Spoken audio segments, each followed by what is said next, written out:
ఇది ఒక damaged cake అండి.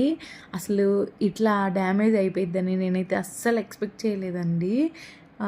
ఈ కస్టమర్ అయితే నాకు 10 డేస్ ముందే ఆర్డర్ ఇచ్చారు. ఆ కేక్ ఇలా అవ్వడం నాకైతే చాలా హర్టింగ్ అనిపించిందండి. కస్టమర్ కన్నా నేనే ఎక్కువ ఫీల్ అయ్యాను. ఈ కేక్ కొల్లూరు నుంచి అయితే నాకు ఆర్డర్ వచ్చిందండి. ఎగ్జాక్ట్‌గా 20-25 మినిట్స్ డ్రైవ్. కానీ నేను ఇంతకన్నా 1 అవర్, 1 ½ అవర్ జర్నీ చేసిన కేక్స్ కూడా పంపించాను. ఎప్పుడు ఇంత డ్యామేజ్ అవ్వలేదండి.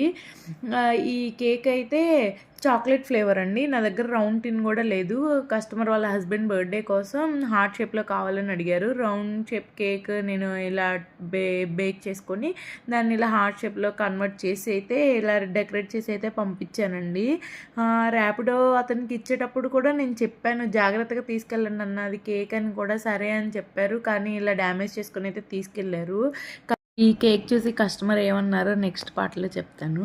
Keep following.